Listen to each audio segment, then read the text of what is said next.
Apricots, dried out apricots. So what do you think about me doing this 7-day vegan challenge? I think it's going to be a lot harder than you think it's going to be. I'm going to go to Strong Hearts like at least 3 times.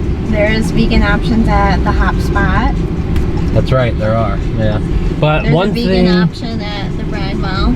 That's right, there is. The Bridewell I trust with it. I'm going to fail and fall flat on my face. I don't think you're going to fail and fall flat on your face. I think it's going to be very challenging. For those of you who don't know, Rebecca is a trained, licensed...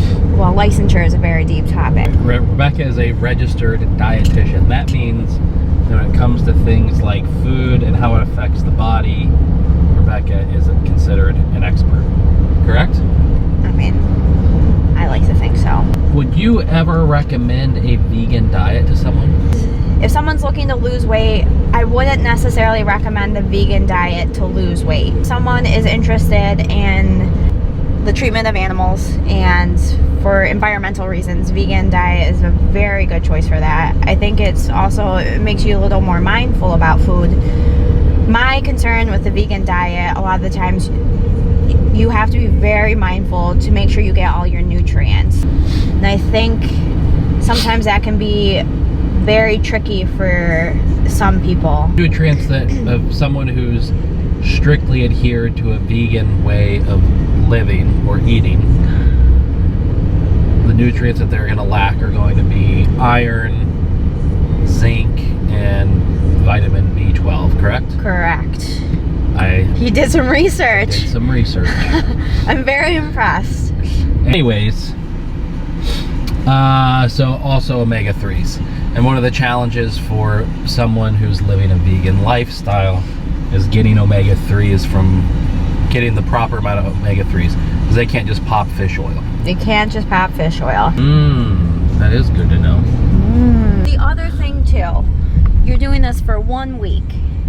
It's very unlikely that you're going to become deficient in any of those things. Excessively deficient in any of those things. Yes, I do. It takes up to 3 weeks to develop essential fatty acid deficiency. So, tomorrow starts this 7-day challenge. And oddly enough, I am excited for it. I mean, I guess I kind of should be excited for it. I'm not excited that I came down with a cold today. That has not been fun. Been taking a lot of Dayquil, resting on the couch all day, not feeling 100%. And some rough plans I have.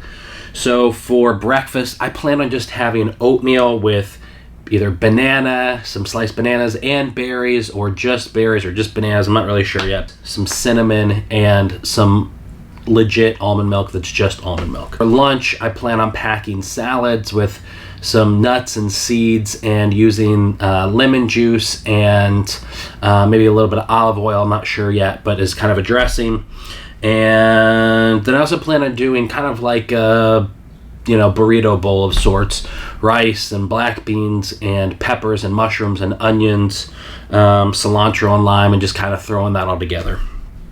For dinner, I've got down a lot of sweet potatoes. I have a feeling I'm going to be eating a lot of sweet potatoes this week. Zucchini, onions, mushrooms, spinach, just kind of making a stir fry of sorts with that, and then also doing vegetable soup in my Instant Pot. Now, I also typically, I know it sounds like a lot, but typically I usually eat out 10 times a week. Sometimes it's more than that. I do plan on going to Strong Hearts and trying to find any other vegan-friendly restaurants or restaurants that have vegan-friendly options, like the Bridewell Eatery. I know they have a great vegan place, so I plan on hitting those places up at least a couple of times this week. And I am not doing the 7-day challenge thinking that I am going full vegan or that I'm actually going to be making that big of an impact in the environment or anything else like that. I just think it'll be an interesting experiment. I typically don't do things like this. Again, it puts me completely in someone else's shoes because I am the farthest thing from a vegan that you could imagine. Granted, I'm not out there shooting giraffes. And yeah, it's just to see what things are like through somebody else's perspective, discipline myself, help me get on a set schedule of vlogging every single day. And I think I'm going to learn a thing or two along the way. I will try and get some cell phone video footage of kind of the shopping process. I'm not going to bring in the big camera because, well, it's just a big camera. Anyways, I hope you enjoy this. I hope you have fun. I hope you follow along. Do me a favor, subscribe wherever the button is. There's a button somewhere on the screen, and that way you know when the next episode drops. Well, you kind of already know it's going to be tomorrow. But yeah, all right, bye.